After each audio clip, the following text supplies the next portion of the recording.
রাতের অন্ধকারে পুরো বাড়ি নিস্তব্ধ। শুধু একটা ঘরে চাপা আলো জ্বলছে। দরজা ভেজানো, জানালা আধখোলা।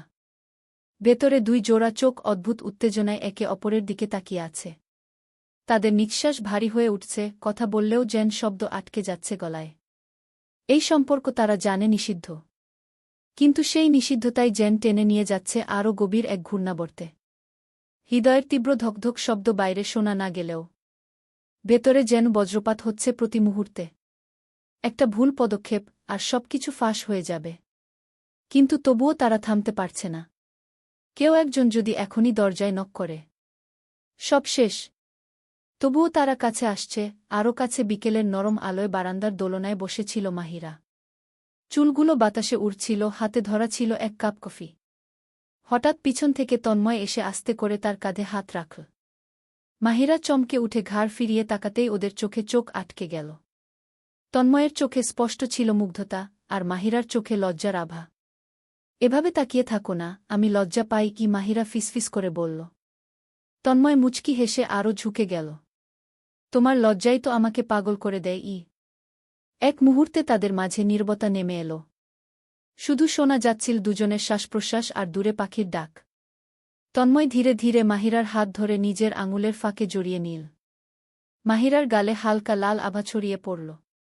সে আস্তে করে ফিসফিস করল, তুমি যদি জানতেই আমি কতদিন ধরে এই মুহূর্তটার অপেক্ষা করছি। তন্ময় আর দেরি করল না। তার ঠোঁট ধীরে ধীরে ছুঁয়ে গেল মাহিরার ঠোঁটকে। প্রথমে লাজুক, তারপর ধীরে ধীরে গভীর আর অস্থির হয়ে উঠল সেই চুম্বন। বিকেলের রোদ, দোলনার মৃদু দোলা আর তাদের শরীরের উত্তেজনা মিলে পুরো পরিবেশ হয়ে উঠল অদ্ভুত রোমাঞ্চকর। মাহিরা চোখ বন্ধ করে তন্ময়ের বুকে হেলে পড়ল, যেন সে সারা পৃথিবী থেকে মুক্তি পেয়ে একমাত্র এই ছেলেটির ভেতরেই আশ্রয় খুঁজে পেয়েছে। সেই বিকেলের পর থেকে তাদের দুজনের মধ্যে দূরত্ব যেন আরও কমে গেল। বাইরের সবাই এখনও জানত তারা মামাতো ভাই বোন, কিন্তু ভেতরে ভেতরে তাদের সম্পর্ক বদলে যাচ্ছিল দ্রুত। প্রতিবার যখন মাহিরা রান্নাঘরে যেত, তন্ময় অজুহাত করে ঢুকে পড়ত। কখনো হঠাৎ করে তার হাত ছুঁয়ে দিত, কখনো পাশ দিয়ে যাওয়ার সময় গায়ে গা লাগাত। মাহিরা প্রথমে অবাক হতো, তারপর মুখে রাগ দেখালেও চোখে ঝলক দিত অন্যরকম আকর্ষণ। এক রাতে সবাই ঘুমিয়ে পড়ার পর বারান্দায় দাঁড়িয়েছিল মাহিরা। চাঁদের আলো তার মুখে পড়ে তাকে আরও উজ্জ্বল করে তুলছিল। তন্ময় চুপচাপ এসে তার পেছনে দাঁড়াল। মাহিরা হালকা চমকে ঘাড় ফিরিয়ে তাকাতেই ওদের চোখ আবার আটকে গেল। তন্ময় আস্তে ফিসফিস করে বলল, তুমি জানো আমি প্রতিরাত তোমার স্বপ্ন দেখি? মাহিরার গাল গরম হয়ে উঠল। সে নরম স্বরে বলল, তাহলে আজ স্বপ্নে নয়, বাস্তবেই দেখো গু। কথাটা শেষ হতেই তন্ময় আর নিজেকে সামলাতে পারল না। সে ঝুঁকে গিয়ে মাহিরার ঠোঁট নিজের ঠোঁটে বন্দি করল। চুম্বনে ছিল অস্থিরতা, ভয় আর একসাথে থাকার অদম্য ইচ্ছে। মাহিরা প্রথমে একটু কেঁপে উঠল, তারপর নিজেও হাত বাড়িয়ে তন্ময়ের গলা জড়িয়ে ধরল।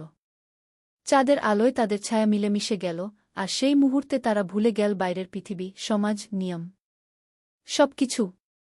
তন্ময় ফিসফিস করে বলল, তুমি আমার, কেবল আমার। মাহিরা চোখ বন্ধ করে নিঃশ্বাস চেপে বলল, হ্যাঁ, শুধু তোমারই। কুয়ের পর থেকে যেন প্রতিটি রাতই তাদের জন্য নতুন এক রোমাঞ্চের দরজা খুলে দিত। দিনের বেলা তারা ছিল সবার চোখে মামাতো ভাই বোন, কিন্তু অন্ধকার নামলেই তাদের চোখের ভাষা বদলে যেত, শরীরের ভাষা আরও বেশি স্পষ্ট হয়ে উঠত। একবার দুপুরে বাড়িতে সবাই ছিল ঘুমে। তন্ময় ধীরে ধীরে মাহিরার ঘরে ঢুকে পড়ল। মাহিরা বই হাতে শুয়েছিল, হঠাৎ তন্ময়কে দেখে অবাক হয়ে উঠল। তুমি এখন এখানে কেন? তন্ময় মুচকি হেসে দরজা ভেতর থেকে লাগিয়ে দিল। তোমাকে ছাড়া মিনিটও কাটে না আগে। মাহিরার বুক ধক করে উঠল। সে উঠে বসতেই তন্ময় কাছে এগিয়ে গেল। হঠাৎ তার চুলের গন্ধে মুখটা ডুবিয়ে দিল, গলার পাশে ঠোঁট ছুঁয়ে দিল। মাহিরা কেঁপে উঠল, বুকের ভেতর ঢেউ উঠল। সে আস্তে করে ফিসফিস করল, যদি কেউ দেখে ফেলে? তন্ময়ের হাত তখন তার আঙুল জড়িয়ে শক্ত করে ধরা। সে নিচু গলায় বলল, আমার কিছু যায় আসে না। আমি শুধু চাই তুমি আমাকে আঁকড়ে ধরো গো।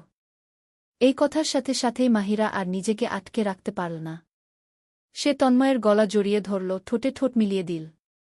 চুম্বনে ছিল না কোনো ভয়, বরং ছিল গভীর আকাঙ্ক্ষা আর লুকানো উত্তেজনা। ঘরের জানালা দিয়ে হাওয়ায় পর্দা দুলছিল, চারপাশে ছিল শুধু নিস্তব্ধতা আর তাদের নিঃশ্বাসের শব্দ। মনে হচ্ছিল পৃথিবীতে এই মুহূর্তে কেবল দুজন মানুষই আছে। সেই দিনের পর থেকে তাদের দেখা হওয়ার অজুহাত যেন বেড়েই গেল। কখনো ছাদের কোণে, কখনো বারান্দায়, আবার কখনো রাতের সবার অগোচরে রান্নাঘরের পাশে। যেখানেই তারা একা হতো সেখানেই শুরু হতো সেই গোপন রোমাঞ্চ। এক রাতে বাড়ির সবাই ঘুমিয়ে পড়েছে। চাঁদের আলোয় উঠোন ঝলমল করছে। মাহিরা চুপি চুপি ছাদে উঠে গেল, কারণ সে জানত তন্ময়ও সেখানে অপেক্ষা করছে। তন্ময় তাকে দেখেই এক ঝলক নিজের বুকে টেনে নিল। আজ সারাদিন তোমাকে না দেখে অস্থির হয়ে যাচ্ছিলাম গো।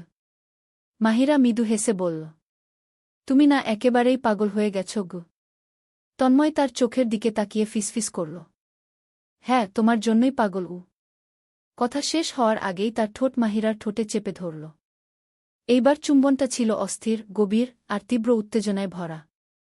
মাহিরা প্রথমে ঠেলতে চাইলেও মুহূর্তের মধ্যেই নিজেকে হারিয়ে ফেল। তার হাত ধীরে ধীরে তন্ময়ের পিঠে গড়িয়ে গেল। চারপাশে ছিল শুধু হাওয়ার শব্দ আর তাদের হৃদস্পন্দন। তন্ময় তার কানে ফিসফিস করে বলল, আমাদের এই সম্পর্কটা যত নিষিদ্ধ ততই যেন আমাকে তোমার দিকে টেনে নিচ্ছে গিয়ে।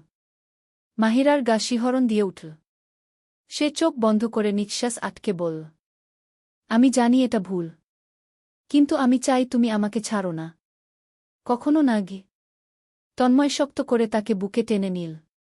সেই মুহূর্তে মনে হচ্ছিল তারা দুজন যেন একে অপরের মধ্যে ডুবে গিয়ে পৃথিবীর সব বাধা ভুলে গেছে। তাদের গোপন ভালোবাসা এখন এক ধরনের নেশায় পরিণত হয়েছে। দিনের বেলা তারা দূরে থাকে, সবার সামনে স্বাভাবিক থাকার ভান করে। কিন্তু রাত নামলেই যেন অদৃশ্য একটা টান তাদের একে অপরের কাছে নিয়ে যায়। একদিন দুপুরে খালার বাড়িতে অনুষ্ঠান ছিল। অনেক আত্মীয় স্বজন, ভিড় আর হাসি আড্ডার মাঝেও তন্ময়ের চোখ সবসময় খুঁজছিল মাহিরাকে। মাহিরা ওড়না দিয়ে মুখ আড়াল করে হাসছিল, মাঝে মাঝে চোখ তুলে তাকাতেই তন্ময়ের সঙ্গে চোখ মিলে যাচ্ছিল। সেই এক ঝলকেই বুকের ভেতর যেন আগুন জ্বলে উঠছিল। অনুষ্ঠান শেষে রাতে সবাই যখন ক্লান্ত হয়ে ঘুমিয়ে পড়ল, তখন তন্ময় আস্তে করে মাহিরার ঘরের দরজা ঠেলে ঢুকল। মাহিরা প্রথমে ভয় পেয়ে উঠল। তুমি পাগল হয়েছ নাকি? কেউ দেখে ফেললে কি হবে? তন্ময় দরজা বন্ধ করে তার সামনে দাঁড়াল।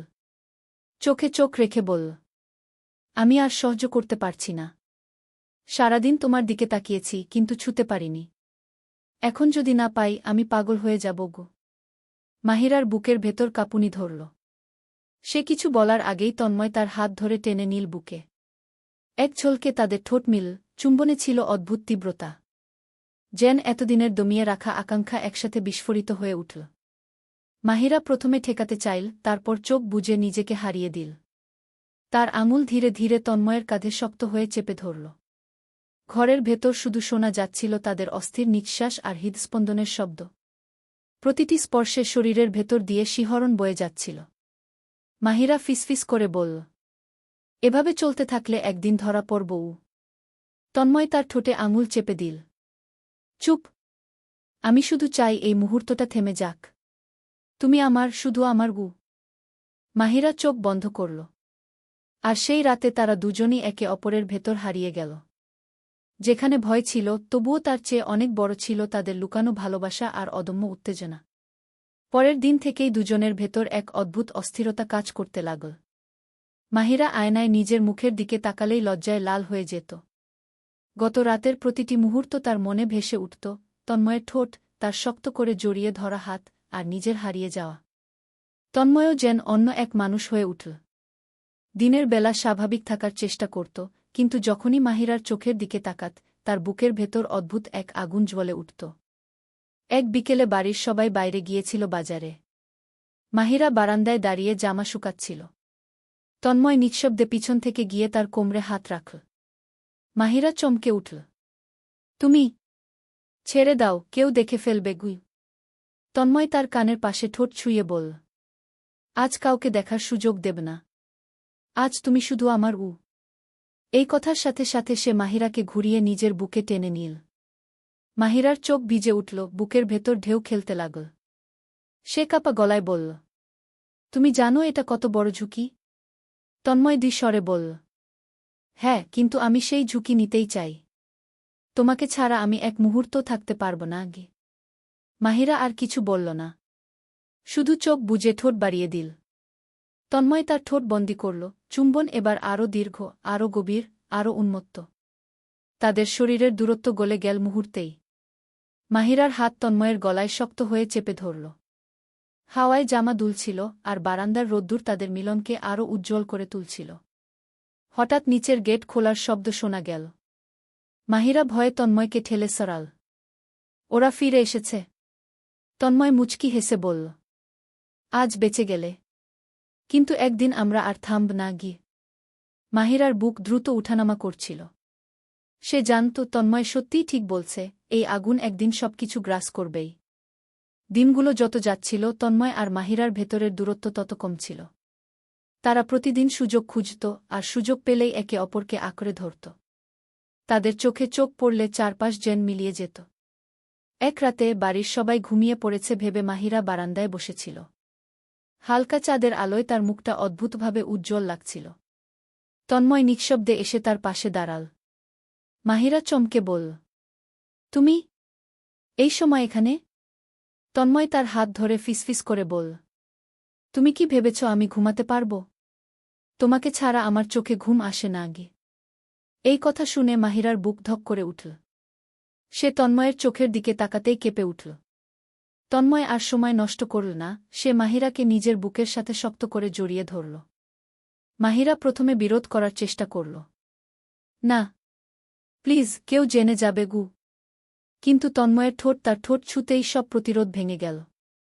একটা দীর্ঘ, গভীর, উষ্ণ চুম্বনে হারিয়ে গেল তারা দুজনেই। মাহিরা তন্ময়ের কাঁধে মাথা রেখে চোখ বন্ধ করল। ঠিক তখনই হঠাৎ এক শব্দ হল, কারো দরজা খোলার আওয়াজ। তারা দুজনেই চমকে আলাদা হয়ে গেল। তন্ময় ফিসফিস করে বলল, আজ হয়তো ধরা পড়িনি, কিন্তু আমরা বেশিদিন গোপন রাখতে পারব না গে। মাহিরা কাঁপা গলায় বলল, তাহলে কি হবে? তন্ময় তার হাত চেপে ধরে বলল, যাই হোক, আমি তোমাকে ছাড়ব না গি। মাহিরার মনে অদ্ভুত ভয় আর উত্তেজনা একসাথে কাজ করছিল। সে জানত তাদের এই সম্পর্ক যদি একদিন ফাঁস হয়ে যায় সবকিছু ভেঙে পড়বে। কিন্তু একই সাথে সে এটাও জানত তন্ময়কে সে আর ছাড়তে পারবে না। সকালের নাস্তার টেবিলে সবাই বসেছিল। তন্ময় আর মাহিরা যতটা সম্ভব স্বাভাবিক থাকার চেষ্টা করছিল। কিন্তু তাদের চোখে চোখ পড়লেই মনে হচ্ছিল তারা যেন সবকিছু ফাঁস করে ফেলবে। মাহিরার মা হঠাৎ বললেন, মাহি, কাল রাতে তোমার ঘরের লাইট অনেকক্ষণ জ্বলছিল। ঘুম আসছিল না নাকি? মাহিরা হকচকিয়ে গেল। তন্ময় দ্রুত বলে উঠল, আন্টি, আসলে আমি মাহিকে কিছু পড়াশোনায় সাহায্য করছিলাম, তাই দেরি হয়ে গেছে গি। মাহিরার মা প্রথমে অবাক হয়ে তাকালেন, তারপর মাথা নেড়ে হেসে দিলেন।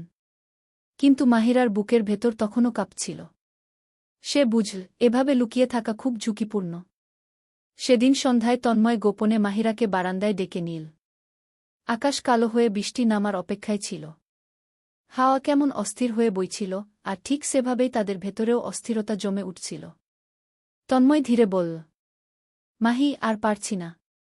প্রতিদিন এই ভয় নিয়ে বাঁচা। যদি কেউ জেনে যায়? মাহিরা তার হাত শক্ত করে ধরল।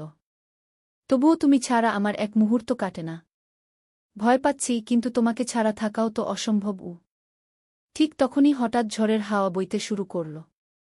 আকাশের বজ্রপাত যেন তাদের বুকের ভেতরের ধকধক শব্দকে আরও জোরালো করে তুলল। তন্ময় হঠাৎ তাকে নিজের বুকে টেনে নিল। আমি যদি সবকিছু ছেড়ে শুধু তোমার হয়ে যাই, তুমি কি আমার সাথে থাকবে? মাহিরার চোখ ভিজে উঠল। সে উত্তর দিল না, শুধু তন্ময়ের বুকে মুখ লুকিয়ে ফেল। তাদের অজান্তে পাশের ঘরের জানালা থেকে একজন সবকিছু লক্ষ্য করছিল।